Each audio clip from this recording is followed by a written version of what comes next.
ETF index mutual funds నేర్చుకుని stock మార్కెట్లో రాణించాలనుకుంటున్నారా? వెంటనే ఈ నెంబర్కి కాల్ చేయండి.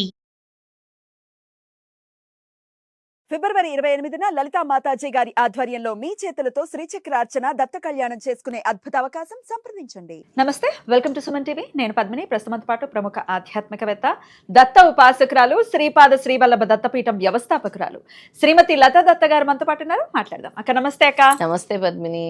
స్వామికి చేసేటటువంటి పూజలు లేకపోతే అమ్మవారికి చేసేటటువంటి పూజల్లో రకరకాల విధానాలు ఉంటాయి. మంత్రం చేస్తూ దగ్గర అవ్వచ్చు, యంత్రారాధన చేస్తూ దగ్గర అవ్వచ్చు, తంత్రం చేస్తూ కూడా, హోమం చేయడం కూడా తంత్రం కిందకే వస్తుంది అక్క. సో ఇట్లా లేకపోతే ఏదైనా ప్రత్యేకమైన ముద్రలో ఆ మంత్రాన్ని ధ్యానం చేయొచ్చు. ఇట్లా రకరకాలుగా ఉంటాయి.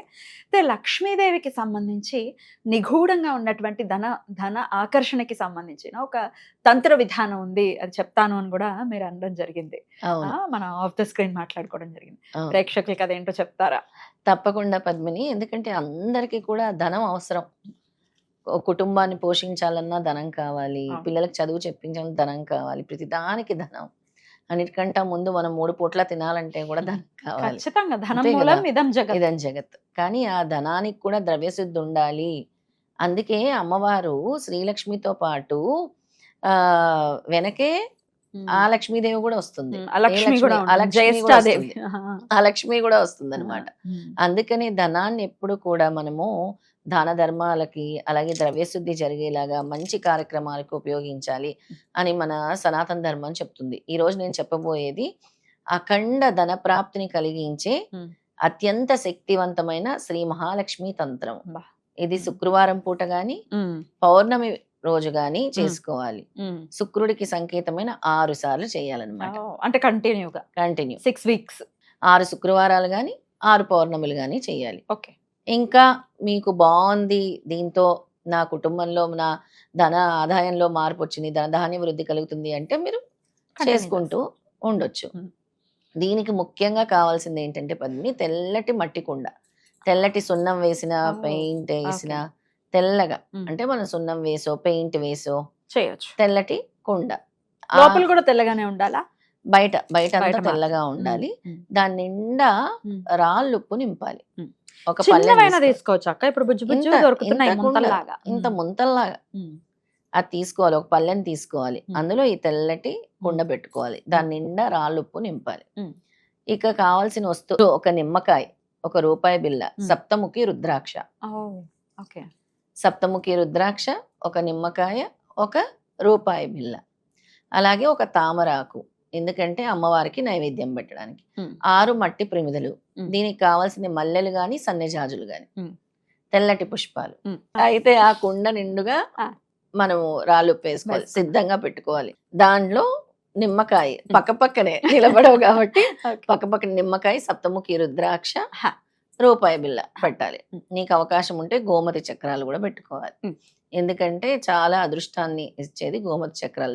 ఒక 5 పెట్టమంటారా? ఒక 2-3 చక్రాలు. తర్వాత చుట్టూ మట్టి ప్రమిదలు పెట్టాలి. ఏదైతే ప్లేట్ లో మనము మట్టి కుండ పెడతామో చుట్టూ మట్టి ప్రమిదలు రౌండ్ గా ఆ కుండ చుట్టూ పెట్టాలి. అందులో సన్నజాజులు గాని మల్లెలు గాని వేయాలి. వేసి అంటే చుట్టూ వేయండి, చుట్టూ మధ్యలో, ఎందుకంటే నువ్వుల నూనె వేసి అందులో తేనె చుక్కలు వేయాలి. తేనె చుక్కలు ప్రమిదలోనా? తేనె చుక్కలు వేసి తెల్లని ఒత్తు వేసి దీపం వెలిగించుకోవాలి. అలాగే ఈ మట్టి కుండ చుట్టూ కూడా పూలతో అలంకరించండి, మల్లెలు గాని సన్నజాజులతో గాని. అలాగే కొన్ని పుష్పాలు పెట్టుకోండి, దాంతోనే మీరు పూజించాలి. అలాగే పసుపు, కుంకుమ, గంధము, అలా జవ్వాదు, వీటన్నిటితోని పూజ చేయాలి. నేను చెప్తాను మంత్రం, ఆ మంత్రంతో పూజించాలి. పూజ అయిపోయిన తర్వాత ఉప్పుని నీళ్ళల్లో కలిపి కొబ్బరి చెట్టుకే వేయాలి. ప్రతి వారం నీళ్ళలో కలిపేసి వేసి కొబ్బరి చెట్టు ప్రతి శుక్రవారం ఉప్పుని మార్చుకోవాలి, నిమ్మకాయని మార్చుకోవాలి, రూపాయి బిళ్ళని బీరువాలో పెట్టుకోవాలి, సప్తముఖి రుద్రాక్ష ఉంచుకోవచ్చు. యథావిధిగా సేమ్ రుద్రాక్ష ఉంచుకొని పూజించవచ్చు. దీనికి నైవేద్యంగా క్షీరాన్నం తయారు చేసి పెట్టుకోవాలి, లేదా పటిక పంచదార లేదా బెల్లం ముక్క గాని పెట్టుకోవచ్చు. అయితే ఇది తామరాకు మీదనే నివేదన పెట్టాలి. తేనె పెట్టడం మర్చిపోకండి నైవేద్యం. తామరాకు మరి దొరకట్లేదు, కొన్ని ప్రాంతాల్లో దొరకదు కదా. ఇది ఎక్కడో ఫారెన్ లో చూస్తున్నారు అనుకోండి వీడియో, ఒకవేళ వాళ్ళకి దొరకక పక్షంలో ఏంటక్క? అరటాకు. అరటాకులో పెట్టవచ్చు. Okay. ఎందుకంటే గురువుకి ప్రీతికరమైంది అరటాకు కూడా కాబట్టి అలాగే అరటాకు లేదా ఇస్తరాకు Hmm. పెట్టుకోవచ్చు. ఓకే. అలాగే తేనె కూడా పెట్టడం మర్చిపోకండి. చిన్న వెండి గిన్నెతో తేనె. ఇప్పుడు మంత్రం చెప్తాను, ఆ మంత్రాన్ని మీరు చదువుకోవాలి. అలాగే. ఓం శ్రీం శ్రీం శ్రీం ధనలక్ష్మియే నమో నమః. ఓం శ్రీం శ్రీం శ్రీం 3 సార్లు. ఓం శ్రీం శ్రీం శ్రీం ధనలక్ష్మియే నమో నమః. ఓం శ్రీం శ్రీం శ్రీం ధనలక్ష్మియే నమః అనేది స్తోత్రం. దాంతోపాటు వర వర వర వర వర దిందిమి దిందిమి దుందిమి దుందిమి దుందిబనాద సుపూర్ణమయే అష్టలక్ష్మి స్తోత్రంలోని మన ధనలక్ష్మి మంత్రం ఉంటుంది కదా, దాన్ని కూడా దీంతో జోడించి చదవాలన్నమాట. ఎట్లాక ముందు ఓం శ్రీం శ్రీం శ్రీం ధనలక్ష్మియే నమో నమః. ఓం శ్రీం శ్రీం శ్రీం ధనలక్ష్మియే నమః. దాంతోపాటు వర వర వర వర అనేది 4 సార్లు వస్తుంది అన్నమాట. ఆ వర వర వర వర దిందిమి దిందిమి దిందిమి దిందిమి దుందిబనాద సుపూర్ణమయే. తర్వాత గుంగమ గుంగమ గుంగమ గుంగమ శంఖనినాద సువాద్యనుతే. ధనలక్ష్మి మనం అష్టలక్ష్మి మంత్రంలో లాస్ట్ ఇదంతా ధనలక్ష్మి వస్తుందా? చదువుతాం కదా, అష్టలక్ష్మి స్తోత్రంలో లాస్ట్ ధనలక్ష్మికి ఇదే వస్తుంది. Okay okay. దిందిమి దిందిమి అని అష్టలక్ష్మి స్తోత్రంలో. వింటూ ఉంటాం కానీ ఎప్పుడు మైండ్ లో అయితే దీన్ని జోడించి చదవాలన్నమాట. ఆ.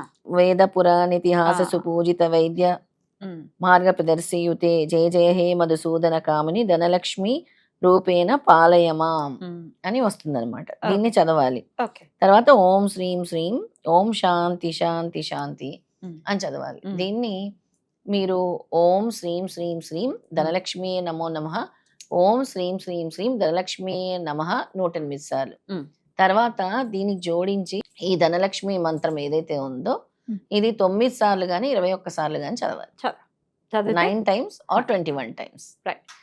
అద్భుతం అక్క, చాలా చక్కటి తంత్ర మార్గాన్ని సూచించారు. ఖచ్చితంగా ఇది చేసుకుని ధనానికి సంబంధించి ఇబ్బంది పడుతున్న వాళ్ళు దాన్ని అధిగమించాలని మనస్ఫూర్తిగా కోరుకుంటూ thank you so very much అక్క. నమస్తే. నమస్తే.